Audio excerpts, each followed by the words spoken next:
हरे कृष्णा दोस्तों, मैं आपका दोस्त दीपन दिरावानी शेयरिंग सेशन के 258वें सेशन में आपका स्वागत करता हूं। और आज का टॉपिक है गीता अध्याय 2 श्लोक 62। ध्यायतो विषयान् पुंसः संगस्तेषु उपजायते संगात् संजायते कामः कामात् क्रोधो विजायते। विषयों का चिंतन करने वाले मनुष्य को उस विषय में आसक्ति निर्माण होती है और आसक्ति से उस विषयों की कामना उत्पन्न होती है और कामना में विघ्न आने से क्रोध निर्माण होता है। शब्द, स्पर्श, रूप, रस, गंध, ये 5 विषय हैं और हर एक विषय इतना शक्तिशाली है कि उसके नाग में लगने वाला हैरान परेशान हो जाता है। कुरंग बोले तो हिरन, संगीत, शब्द यानी कि संगीत से आकर्षित होकर शिकारी की जाल में फंस जाता है।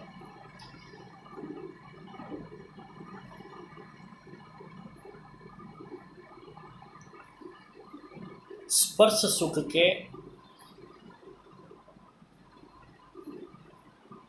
सुख का शौकीन हाथी हथनी के पीछे पुरपाट दौड़ता है और बीच में खोदे हुए खड्डे में गिर के फंस जाता है। पतंगिया दिए की तरफ आकर्षित होता है, वो रूप का शौकीन है, दिए की तरफ आकर्षित होता है और उसमें ही जल के मर जाता है। मछलियाँ जो रहती है ना, वो रस यानी कि स्वाद के पीछे पागल होती है और मच्छी मार जो लोग होते हैं ना, वो कांटों में खाद्य पदार्थ फंसा के मछलियों को फंसाते हैं। और जो भंवरा रहता है वो गंध का शौकीन रहता है और गंध विषय में वो आकर्षित होके कमल में फंस जाता है। तो एक एक विषय में फंसने वाले को विषय पूरा खलास कर देता है। तो जो 5 विषयों का सेवन करता है, ऐसा मनुष्य कैसे नहीं फंसेगा।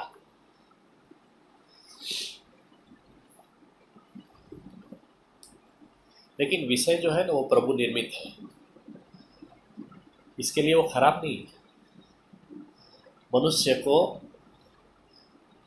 हर एक विषयों का उदादीकरण यानी कि सब्लिमेशन करना चाहिए।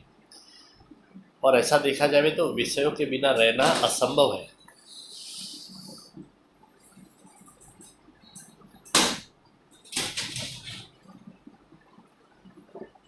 काली गली बच्चों की भाषा, बच्चों के काले गले शब्द और मधुर अपनी पत्नी की मधुर आवाज के साथ साथ गीता का, ऋषियों का और अंत में प्रभु का शब्द सुनने के भी खेवना होनी चाहिए।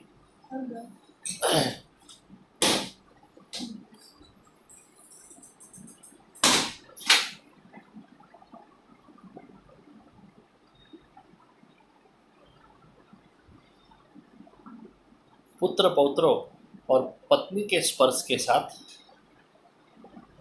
संतों, साधुओं के और ऋषियों के और अंत में प्रभु के दिव्य स्पर्श की झंखना होनी चाहिए।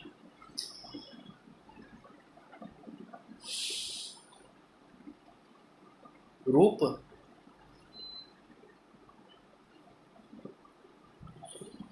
अच्छे हैं, लेकिन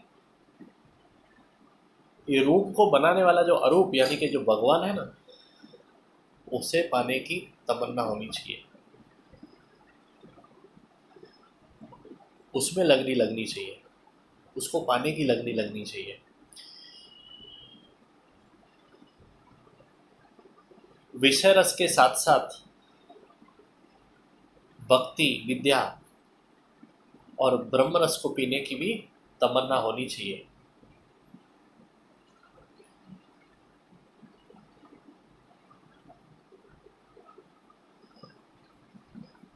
विषय रूपी गंधों के साथ विषयों की गंध लेते लेते सद्गुण तथा दैवी जीवन की सुगंध लेने की भी क्षमता रखनी चाहिए।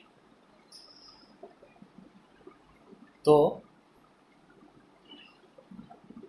विषयों का ध्यान करने वाली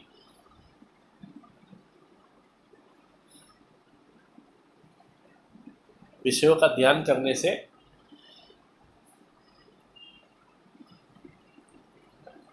इसके लिए आसक्ति निर्माण होती है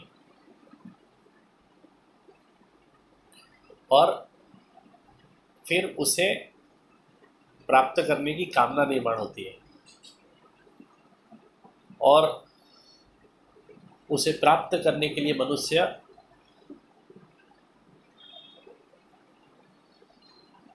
एकदम नीचे गिर जाता है।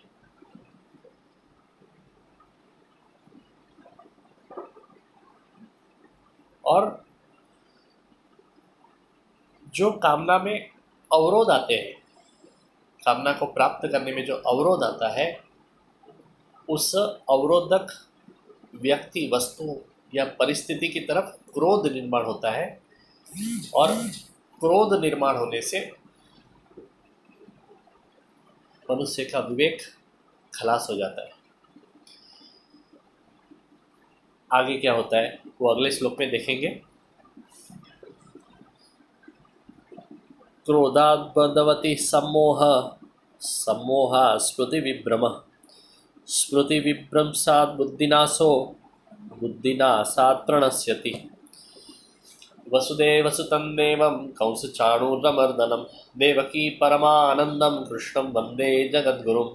गुरुर्ब्रह्मा गुरुर्विष्णु गुरुर्देवो महेश्वरः, गुरुर्साक्षात् परब्रह्म तस्मै श्री गुरुवे नमः।